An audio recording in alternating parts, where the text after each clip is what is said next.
Good day to all of you who are joining us from Europe, India, Africa, the USA, and elsewhere. It is a pleasure to welcome you in my capacity as a senior fellow with the Policy Center of the New South and Global Affairs Advisor of the Brussels Diplomatic Academy to our webinar in collaboration with the Indian Embassy to the Kingdom of Belgium, Luxembourg, and the European Union. Our webinar on the topic India, a global actor in the geopolitical arena, is part of a series of important public diplomacy events in celebration of the 75th anniversary of India's independence, a historic event, not only in India, but one which remains an important benchmark in the annals of the decolonization movements of the late 1940s and the 1950s. The Republic of India is the world's second most populous country and its most populous democracy. The subcontinent sits at the confluence of Asian trading routes across Asia and beyond, in a neighborhood rich in historic relationships as well as rivalry. India's civilization is considered among the world's most ancient, along with Mesopotamia and Egypt. More recently, India has caught the world's spotlight as being the ancestral home of the first woman vice president in the history of the United States of America, the first from India, and the first as a person of color, a distinction, I hasten to add, which is shared with the Caribbean, given her father's ancestry in the region of my own birth. The Caribbean and India share other important aspects in common. My region is home to a large Indian diaspora. Both were part of the former British Empire. We have an equally passionate view about cricket and have experienced a great rivalry on the pitch, and I might say off the pitch as well. On a personal note, India is also part of my maternal ancestry, and much more recently, our family have also been privileged to welcome my daughter-in-law, Sunitha, who is also Indian. Joining us today as we explore the fascinating multiple faces and realities of India is our special guest, His Excellency Jantosh Jha, the Ambassador of India accredited to Belgium, Luxembourg, and the European Union. Ambassador, welcome. Ambassador, allow me to take you straight into our discussion around the upcoming milestones in your calendar related to your country's independence, the relationship with Belgium and the EU, and of course, the most recent welcome news of the revival of trade talks between India and the EU. Ambassador, the floor is yours. Ambassador, your mic, please. Thank you so much, Ambassador Jmail. I think it's a real pleasure to join you today. I would like to thank the Brussels Diplomatic Academy and Policy Center for New South for giving me this opportunity in holding this webinar. And I would also like to send my greetings to all those who are joining us digitally today. As you said, one of the big landmarks that we are beginning to enter into is that India is completing 75 years of independence. We have announced our intention to celebrate this under the theme of India at 75, Azadi Ka Amrit Mahotsav, or the mega festival of the elixir of freedom. This was launched by the Prime Minister of India on 12 March this year, 75 weeks prior to the Independence Day in August 2022. And it would last till the Independence Day 2023.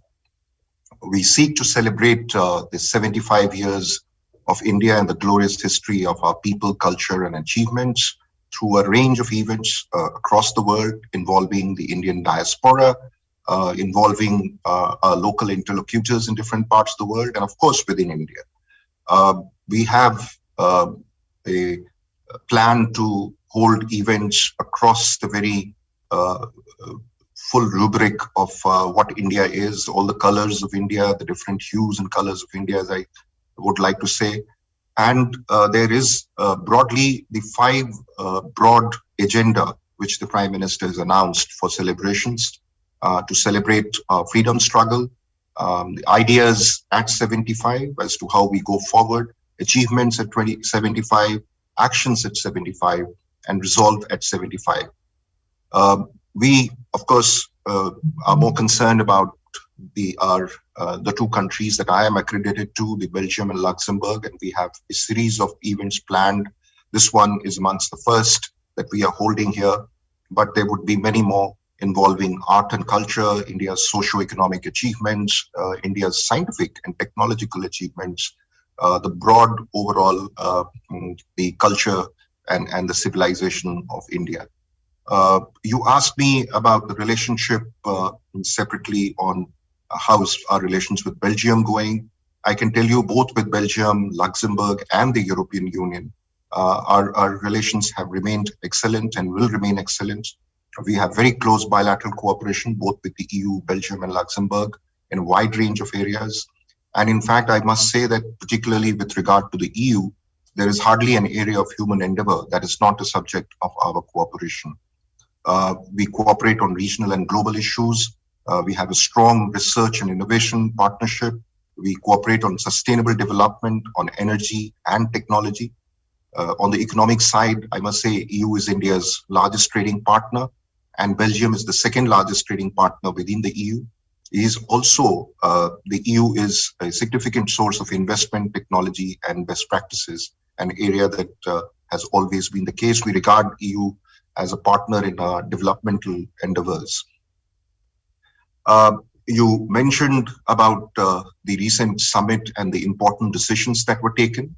This was a summit that was held on 9th May between the Prime Minister of India and the leaders of all the European member states, as well as that of the European Union. This has been described as a pivotal moment in the relationship of India and EU. Others have called it a historic moment.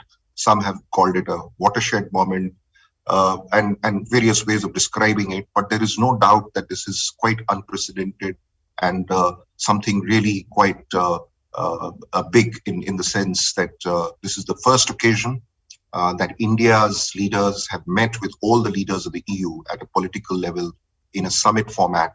And the only other country that has been able to do this before has been the United States. But this is, something for the optics as well as, the kind of commitment that we bring to the relationship. But really what matters is the outcomes coming out of it. And you pointed out the announcements on trade and investment negotiations. This was an area that was perhaps one of the most significant because I believe that this is the trade and investment relationship is the true engine that can really move things forward for both India and EU. So the leaders decided that we will launch separate yet interlinked negotiations on trade and investment agreements. These agreements will be concluded separately, but preferably at the same time, as close as possible. And because they are both interlinked, and if we want the optimal outcomes in the relationship, both trade and investment are important to move forward on.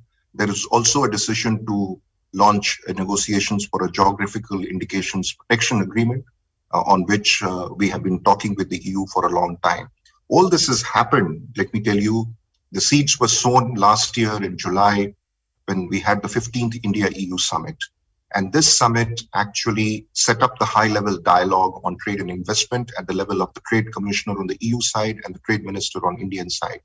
And they've had some very intensive exchanges over the last 3 months, which has brought us to this point where it was felt that we were both ready to move forward on negotiations that were kind of suspended in 2013. It has taken us 8 years, but this time the resolve is greater, and I do think both sides are committed for an early conclusion. Beyond trade, Porto was also important for a couple of 2-3 more things that I would like to underline.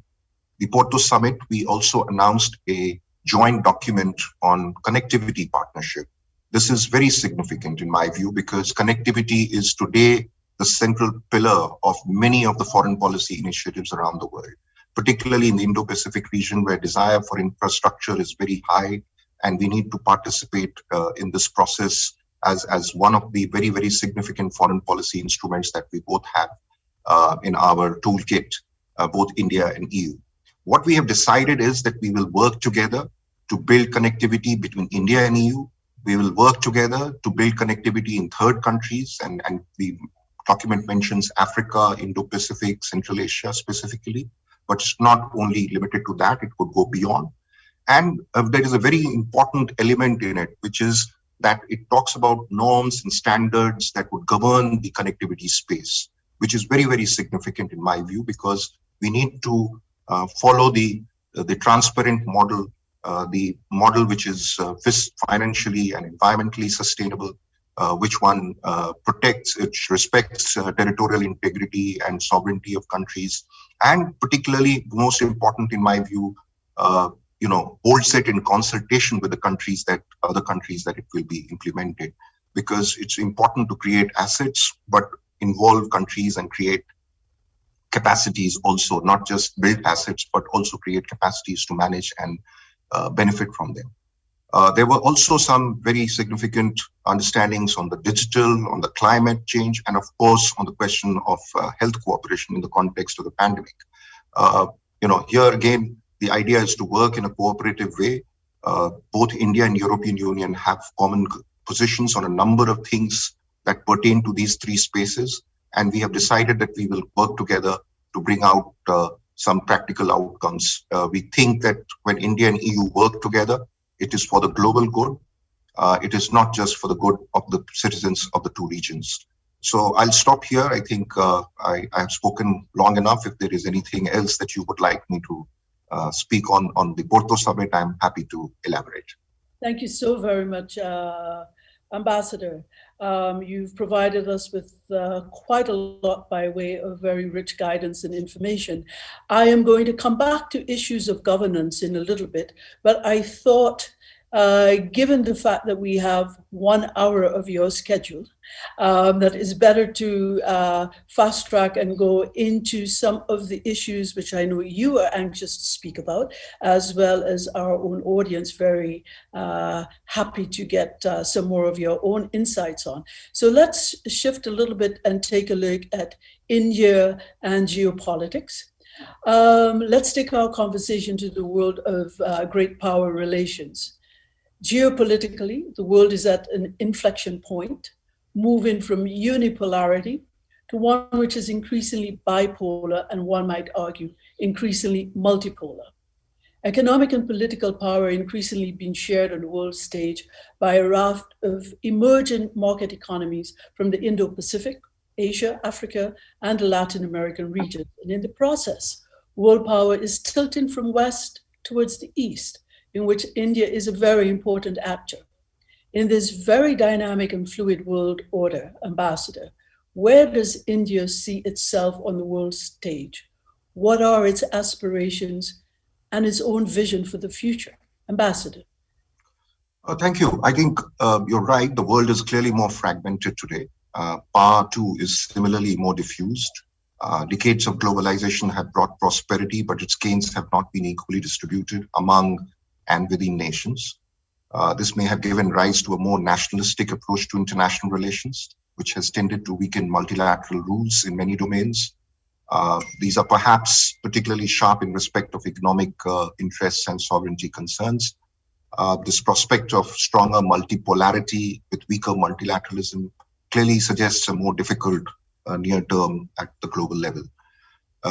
I would also say that it is very difficult to see the return to a bipolar world. The reason for that is that the landscape has now changed irreversibly. Other nations are independently on the move, including India. Half of the 20 largest economies in the world are now non-Western. Diffusion of technology and demographic differentials will also contribute to the broader spread of influence. Today, we see forces at play reflecting the relative primacy of local equations as the traditional global constructs have become less overbearing.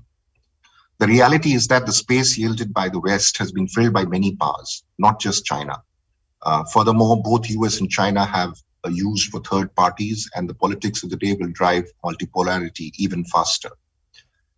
G20 rather than G7 will play a greater role, let's say, put it this way. More transactional ethos are giving rise to ad hoc groupings of disparate nations who have shared interest on a particular issue. And we are seeing a rise of minilaterals and plurilaterals, where if you are convergent on a particular issue, you come together and form a platform to promote those convergences.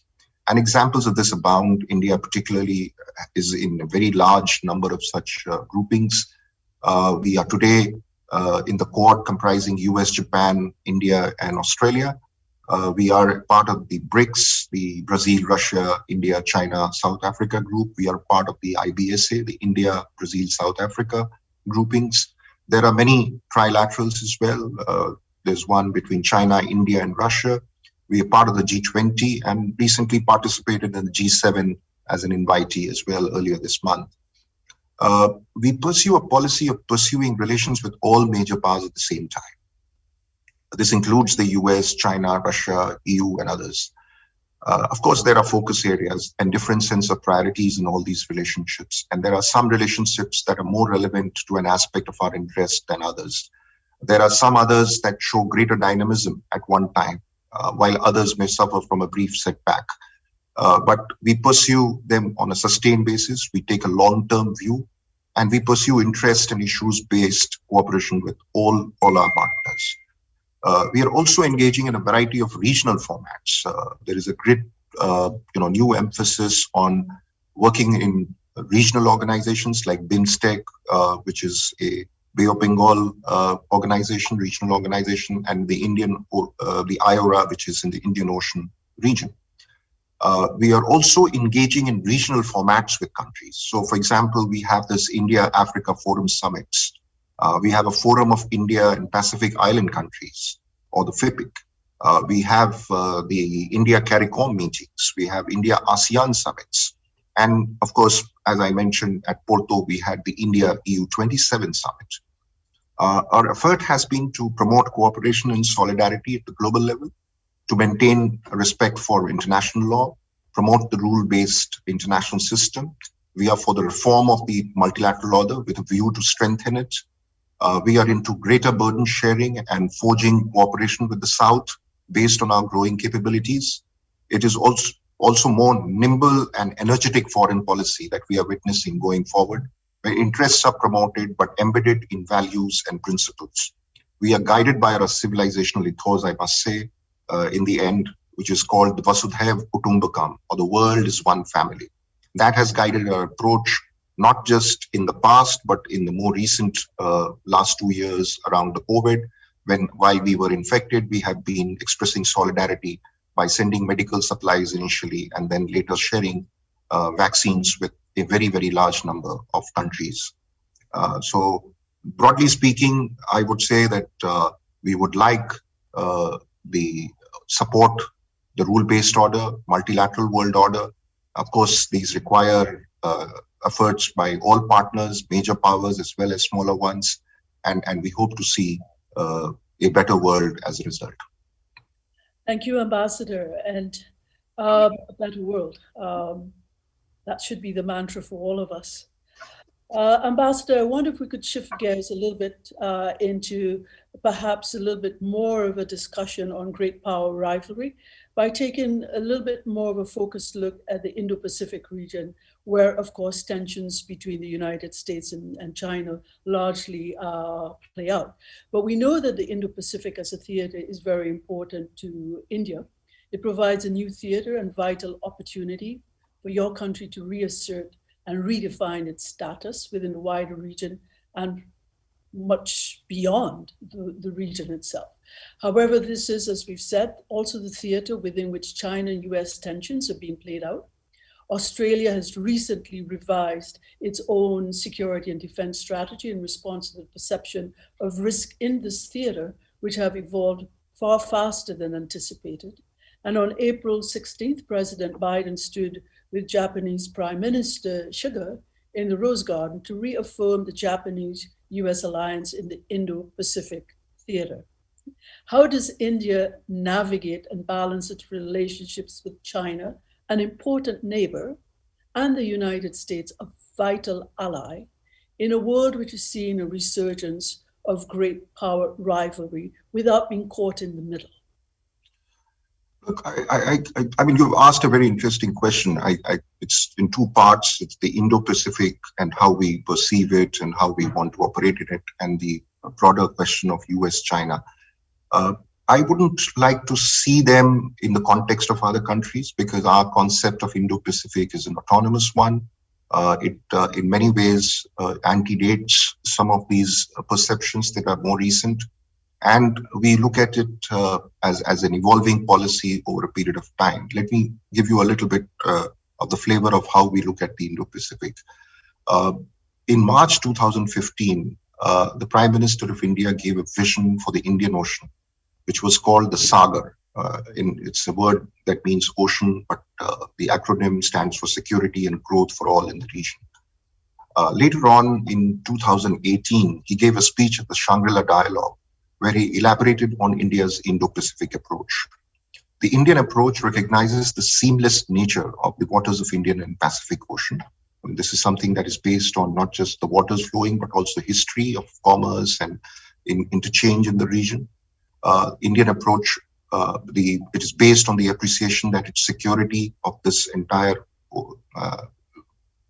area of waters, commercial and maritime interests are both present opportunities and challenges. They are seamless, and we think our approach to Indo-Pacific is an inclusive one. In the Indian vision, the Indo-Pacific extends from the shores of the United States to the waters washing the littoral Eastern Africa. The vision is inclusive, as I mentioned earlier, recognizes the centrality of ASEAN, and seeks to address the absence of security architecture in the region, the kind which Europe is blessed with. It underlines the importance of certain norms and principles which have come to be accepted as standards for international behavior in other geographies.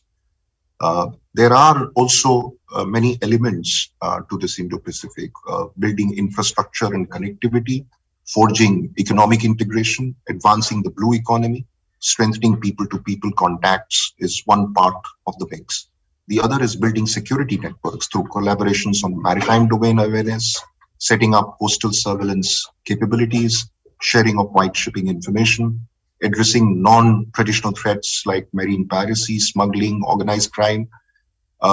We also put a lot of emphasis on what is known as the humanitarian assistance and disaster relief approach, where India has emerged as a first responder in the region. There is also a strong emphasis on fighting terrorism. And there are also other not so traditional issues like food, health, and energy security that's also entering the mix.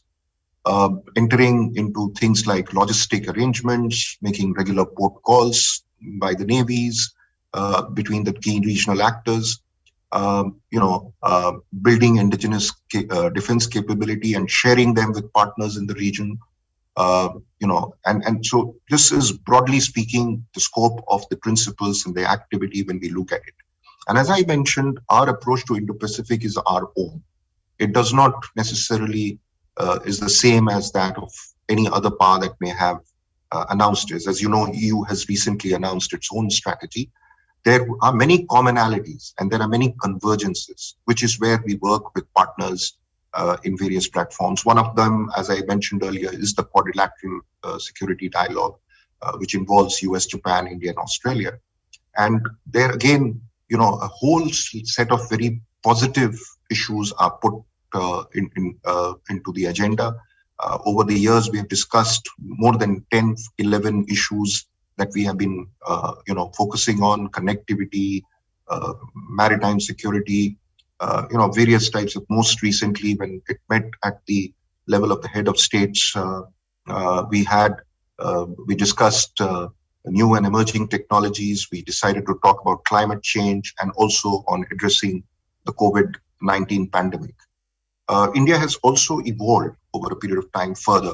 Very recently, India has launched an Indo-Pacific Oceans Initiative and has asked others to join it. And let me tell you, there are 7 pillars of this, and that really is the broad spectrum of the issues that we handle within this rubric of Indo-Pacific approach. Maritime security, maritime ecology, maritime resources, capacity building and resource sharing, disaster risk reduction and management, science, technology, and academic cooperation, trade connectivity, and maritime transport. So this is broadly the construct.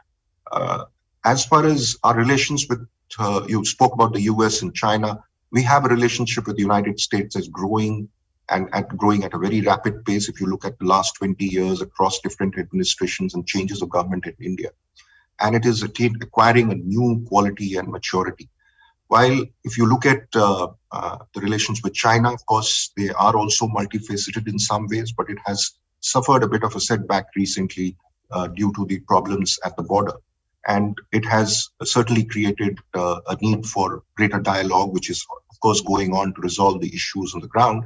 But our position has remained that unless the things at border become and go back to normalcy, our relations cannot remain unaffected by it. So there's and the reality is that we will have to manage the various aspects of these, the undercurrents in the relationship. It is very important that US and India and China work together. They are two largest neighbors of each other, and they are the two largest countries in Asia. And if it has to be an Asian century, both would need to find a way of accommodating each other and working together. Thank you, Ambassador. In fact, our next question and part element of our conversation was going to be precisely this, the issue of your near neighborhood, which includes, of course, that very important border with China, but of course, Pakistan, Nepal, the Indian Ocean, and of course, issues of Kashmir. So we'll swing right into this one. And the neighborhood, of course, within which India is located is one which from time to time is prone to certain aspects of instability. And here we have already spoken about recent incidents along the line of actual control with China. We know that relations with Pakistan, like India and China, also a country with nuclear capabilities, from time to time becomes a little bit challenging. There have been tensions in the past with Nepal. China has made some diplomatic inroads into the Indian Ocean. Domestically, there have been moments of instability with various groups, Kashmiris, for example, being one such example. What are India's priorities and strategic thinking with respect of some of these issues, both in your near neighborhood as well as at home? I think you put it right. Neighborhood is important for any country. And so it's naturally for India too. It prioritizes its relations with neighbors. It pursues, as you know, a neighborhood first policy. This is about the high priority that we accord to the immediate neighborhood. We recognize that the countries in the South Asian region are on the same boat when it comes to security and prosperity. No one better example than the ongoing COVID pandemic. It very clearly travels across borders when you have borders which are, with people crisscrossing it all the time.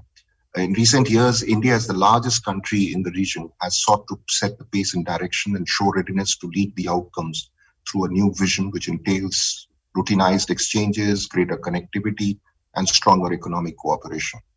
It also involves leveraging our common civilizational heritage to build a relaxed relationship, closer contacts and deeper contact with the region. SAARC and BIMSTEC, I mentioned earlier, have been the regional vehicles that have been taken forward, though the SAARC continues to suffer from the problems because of one neighboring country of India. And BIMSTEC has emerged as the principal vehicle for regional efforts at cooperation and integration in recent times. Overall, India has adopted a non-reciprocal approach, has demonstrated generosity towards its smaller neighbors. This manifests in non-reciprocal access granted to neighbors to the Indian markets and generous grants and assistance for economic and infrastructure development. Bangladesh, which is one of our closest friends in the region, alone receives about $8 billion of lines of credit, with others such as Bhutan, Nepal, Afghanistan, and Sri Lanka also receiving very, very high levels of assistance. Connectivity, as I mentioned earlier, we will see in other regions has been a main plank of an Indian effort with neighbors and has emerged as a major foreign policy priority in general for India. Unfortunately, we do have challenges, and you refer to them. You refer to China and Pakistan. I've already spoken about China to an extent. With Pakistan, I must say that we seek peaceful relations with them, but we cannot continue to have a peaceful dialogue, even as Pakistan continues to perpetrate cross-border terrorism against India. What is needed is for them to give up the policy of using terrorism as an instrument of state policy. Frankly, there are no country which, I mean, it's reasonable for others to expect that neighbors should be having a dialogue and live peacefully. But there are not many examples where a neighbor perpetrates this kind of cross-border terrorism on another country. And how can you have the dialogue and violence go hand in hand at the same time? So it's a complex issue, and we hope we can progress as we go along, that Pakistan will be able to see the value in giving up the policy of terrorism that it has continued to pursue over the years. Thank you, Ambassador. Now, I'm going to ask you one more question. We have others lined up, but there's also one from our audience. But first, this one with respect of India's view of itself as a gateway for the global South. Your country has diplomatic relations all over the world, and your diaspora, of course, can be found in every corner of the world. Closer to home, your country's investments in Africa continues to grow in line with those of other global actors, including not only China, but Russia as well, Brazil, Indonesia, Malaysia, and others. India's recent joint naval exercises and engagement with Morocco on matters relating to terrorism speak to the country's growing engagement in maritime security and other forms of development cooperation with the African continent. Now, of course, India played a phenomenal role in the early creation of the non-aligned movement in the 1961 and is an important member of the G77 plus China. Now, in these modern times, what is India's strategy with respect of those countries with whom it had early ties as part of the developing world, or in the parlance of those days, third world, as we were called then? To what extent does India's position on the world stage provide a gateway to a wider menu of opportunities and choices for the global South? How does India see its relationship with Morocco evolving and the relationship with Africa generally? Look, the short answer to this is that India keeps itself in the company of the global South, works with the global South, and would like to represent the global South, not just its own interest, but of the global South. So there is a continuity in that regard. Cooperation with the developing world is inbuilt into the DNA of our foreign policy. This is reflected in continued emphasis on South-South cooperation, which is an important pillar of the Indian foreign policy. From the very beginning, since our independence, we have believed that we must share our expertise, experiences, and capabilities with countries in Asia and Africa that became independent after the Second World War. And this solidarity remains central to our policy, in particular in our approach towards development cooperation. A large part of the South-South cooperation for India has been within Asia and our relationship with Africa. Today, we provide over $30 billion worth of concessional loans as development assistance. And this is in addition to the number of grants in aid projects that we execute in the entire region of Asia and Africa and beyond. Most of it, of course, this money is spent in Asia and Africa. I have spoken earlier about how we have approached our relationship in the South Asian region in terms of how we have been assisting other countries in the region, and also about the Indo-Pacific, which constitutes also the Southeast Asian, the ASEAN countries. But let me focus on Africa here a little bit. We have projects in 51 out of the 54 countries through some kind of either grant or lines of credit.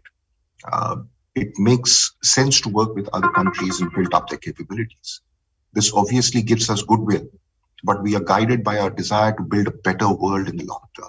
We do considerable amount of works in the field of IT, the digital domain as such, in agriculture, in industry, in energy, in capacity building. Post-pandemic, there is also going to be enormous interest in health security, and we'll be working in this area, supplementing our earlier work in this field as well. As for Africa, let me give you some examples. India has executed 194 development projects in 37 African countries.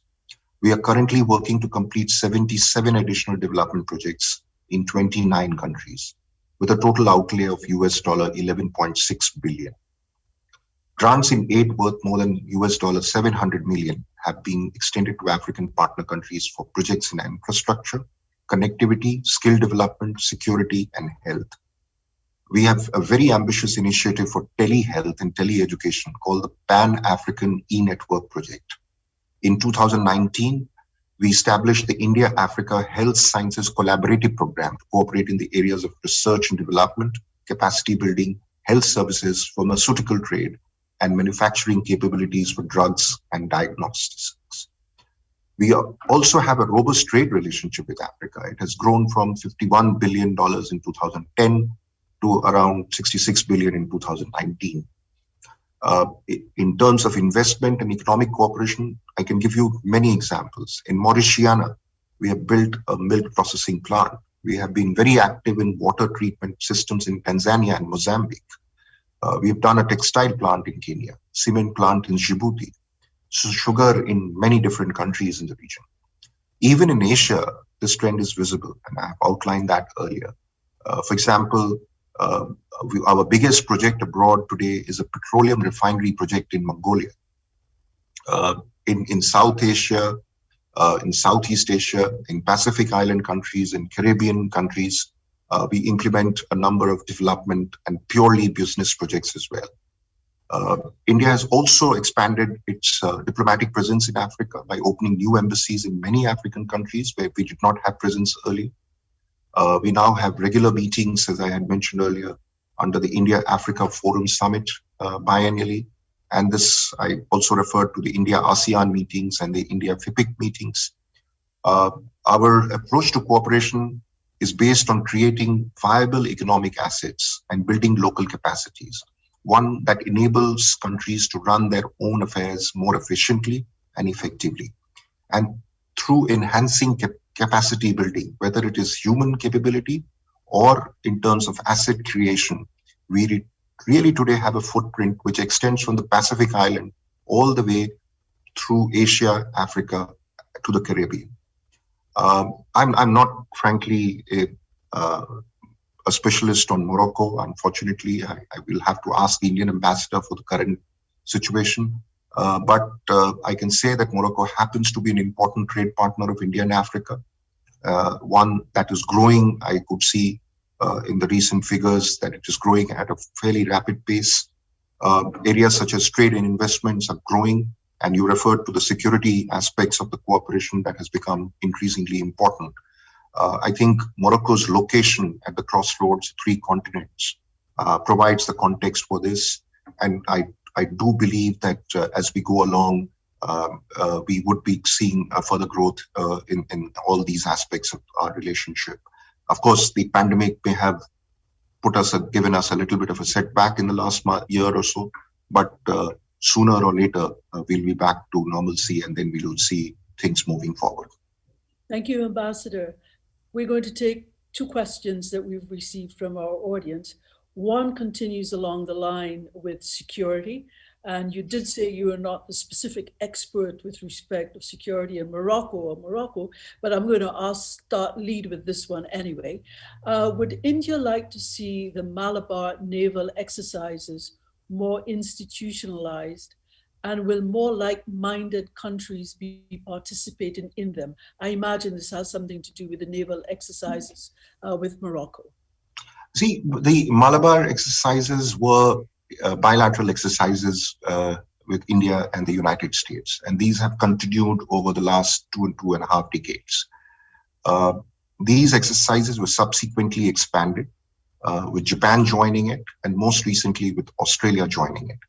Over the years, they have become bigger, both in terms of the scale and the complexity. But I think it's something that will need to be seen over a period of time rather than today projecting whether there will be new actors in it. As I mentioned, over a period of time, it has become from bilateral to trilateral to now becoming a quadrilateral exercise. And it is something that is held with 4 navies, with a certain operational capability in the region, allows interoperability to be built in.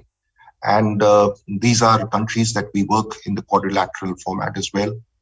So we'll have to wait and see how things evolve. But I think for the moment, it will remain focused on 3 or 4 countries.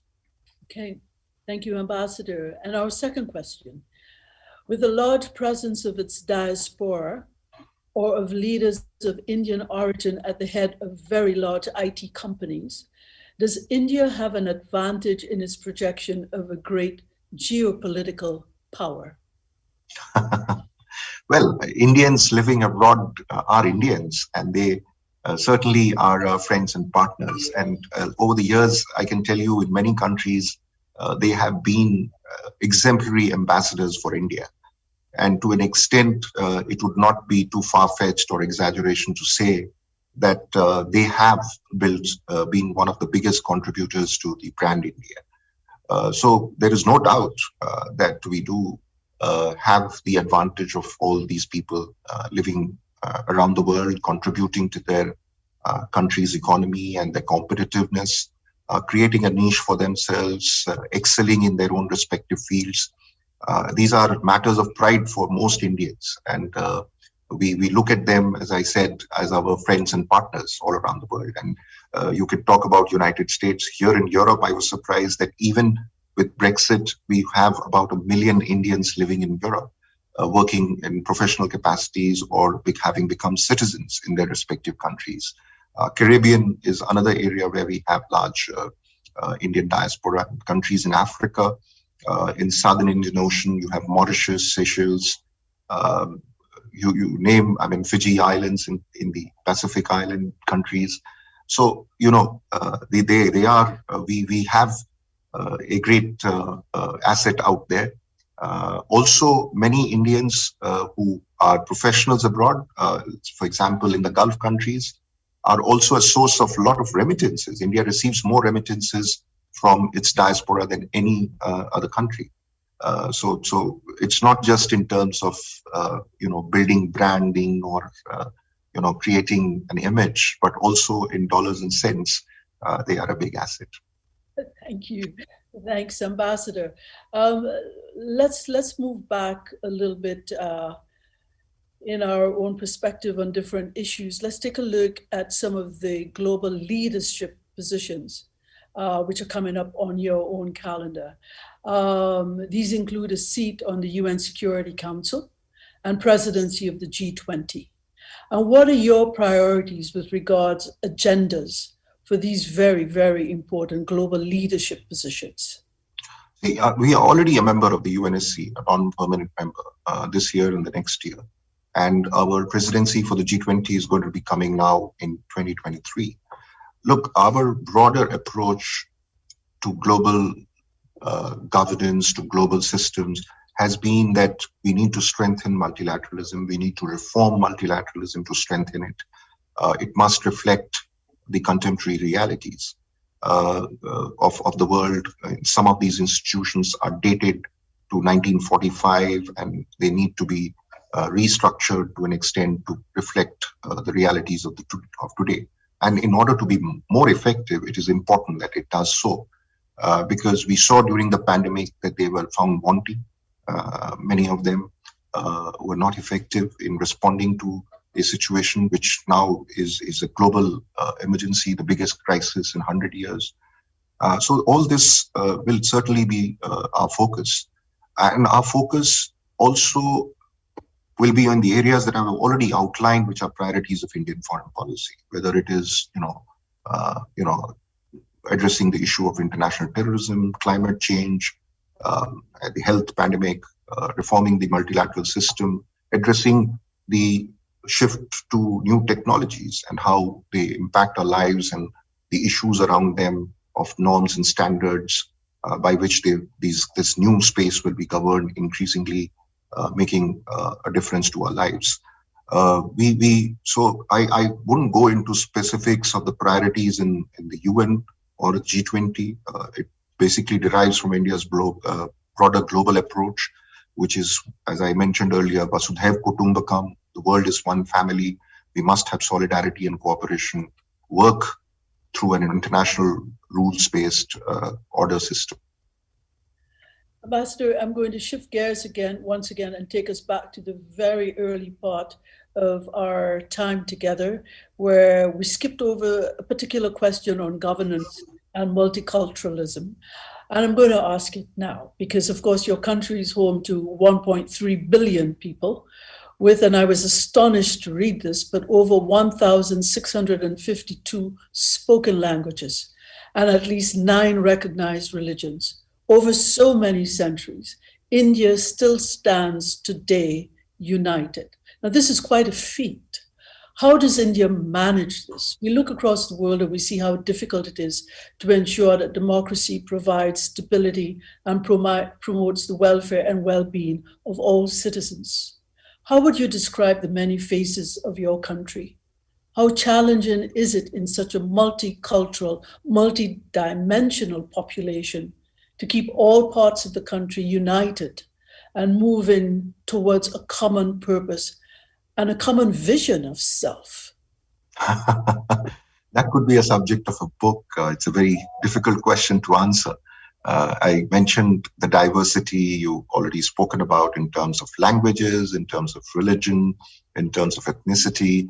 I think almost every aspect of diversity at a global level exists in India. It's an unprecedented level of diversity.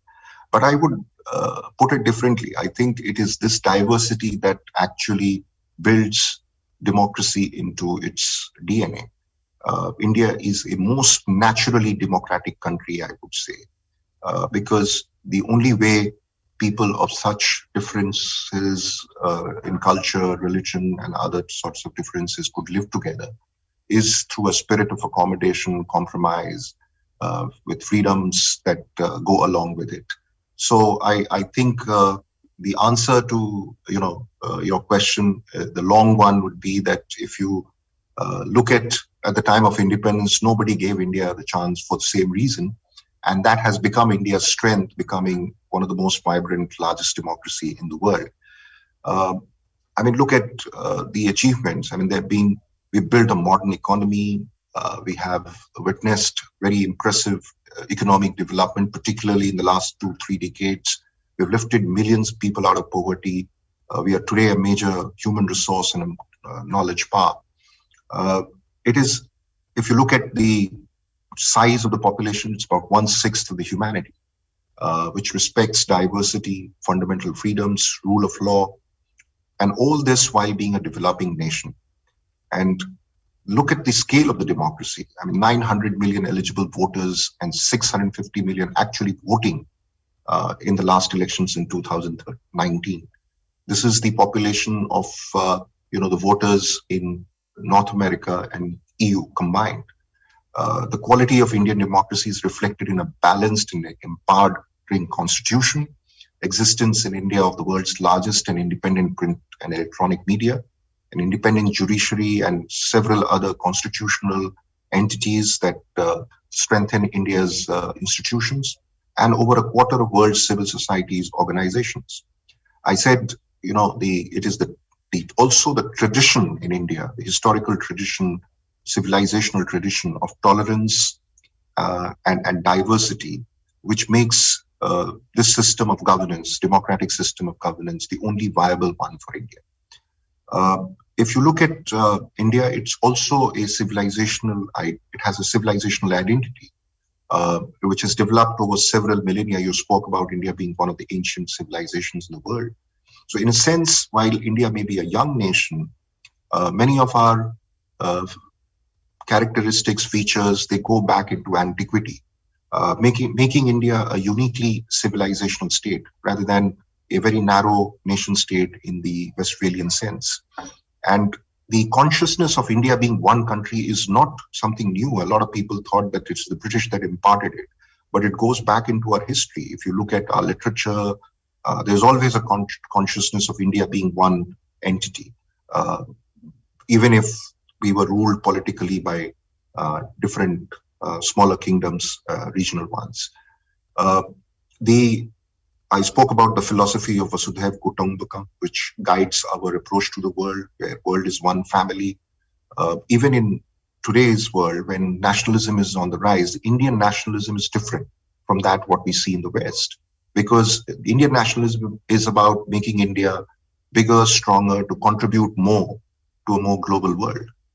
And so, let me shift gears a little bit and talk about the developmental efforts. I mean, these are also the ancient Indian ethos of inclusiveness and prioritizing the weakest that has really governed our approach to economic development. Even, if you look at the kind of things we are doing and the impact it can have on the human welfare in general, just because India's size of the population being so big. So if there is a eradication of poverty in India, it would mean considerably less poor at the global level. And the same would extend to other aspects like gender equality, universal literacy, health security, social empowerment. So, and we can see that in recent years, there is a new urgency, a new vigor and purpose to transform India in a way that we have always perceived over the years. If you see some of the recent achievements, India has grown into fifth largest economy, growing from the 11th position in 2014. We are on track to become the third largest economy by 2030 and one of the two largest perhaps by 2020. We have undertaken, even during COVID times, impressive economic reforms. We have unveiled a new vision of self-reliant India, which basically talks about strengthening India to be able to make more contribution globally. So a number of achievements. I'm talking about just on the social side, on the social safety net side. When India has created the world's largest medical insurance scheme, covering 500 million of the most underprivileged. We have we're constructing 100 million green and affordable housing for the homeless by 2022 to ensure housing for all in India. After bringing electricity to every village, now we are on track to bring tap water to every home by 2022. We've constructed 100 million toilets. Something that people in the West never really imagine is actually something that needs to be done because they take it for granted, while in India, there are many who do not have access to these facilities. Cooking gas to 80 million women. We've been able to operate through a digital platform and a combination of smartphones and the largest biometric database, a welfare program, even during the COVID, which has allowed us to transfer cash benefits directly to the people. So during the COVID, we had 400 million people receiving direct cash grants and food rations to another 800 million people.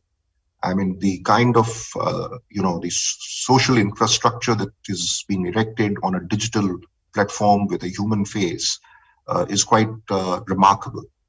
So clearly, India is a country on the move, conscious of its civilizational movings and aware that it has a modern responsibility for socio-economic development of its own people, even as we seek to play the role of a responsible, constructive, rule-based actor globally, sharing our growing capabilities and making a constructive contribution at the global level. Thank you, Ambassador. Now we are down to our last 5 minutes, and I was going to have a conversation with you with respect to vaccine diplomacy, because of course you've been winning hearts and minds, certainly in my region and other parts of the world with respect to very generous offers of vaccines to countries that right now cannot afford to purchase these directly themselves. And we know that your country is facing a very, very difficult second wave of COVID. We don't have time to go into the details of how the country's coping, but we see the images and we feel very much the hardship right now that the country's facing. But of course, we are united with you in expecting and hoping for every week that goes by, every day that we come out of this crisis. As you said, we are one community, one family, and one world. But in the 4 minutes that we have left, Ambassador, we come to the end of what has been a fascinating conversation. And of course, we're going to have to ask you to come back much more often, because every one of those topics is enough for an hour and a half of your time, and we will be knocking on the door of the embassy quite soon, as you quite know. And we know that this is just the first in a series of public diplomacy events under the banner of India 75. But if there is one last message that you would like to leave with our audience before we thank them and I thank you, what might that be? Well, I mean, we are today living in a world that is a test case for global solidarity and cooperation. I think the COVID pandemic has posed a question to all of us. We know very clearly that no one is safe until everyone is safe. But it is also something that can, if we can successfully deal with this challenge, which is unprecedented in nature, that it may enable us to address some of the bigger challenges that we may confront in the future, whether it is climate change or what, in traditional sense, the international terrorism and other such challenges. Solidarity and cooperation was lacking in the early part.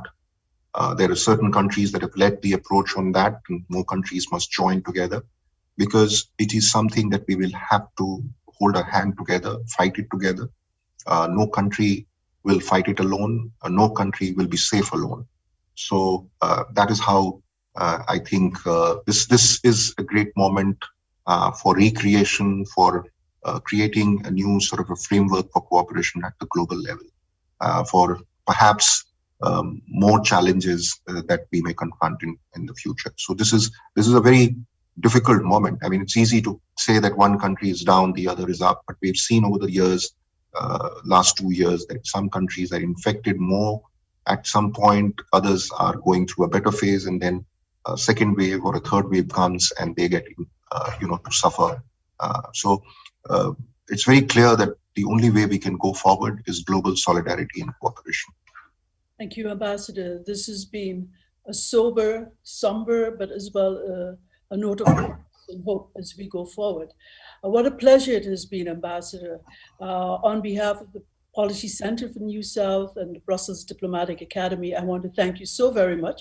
But I also want to extend appreciation to many people behind the scenes who have made this webinar possible. And from your own embassy, your two wonderful first secretaries who have offered guidance and to exchange communication on a regular basis as we prepared for this. And from the BDA and the Policy Center for the New South, my own very, very dear colleagues for whom I am so grateful, Delia of the BDA, Zineb, Nizreen, and Zakaria of the Policy Center of the New South. And to all of you who took the time to join us today, thank you so very much. And at 3 o'clock on the dot, we end. Thank you all. Thank you once again, and I look forward to doing more of this in person in future. Thank you, Ambassador. Thank you, everybody.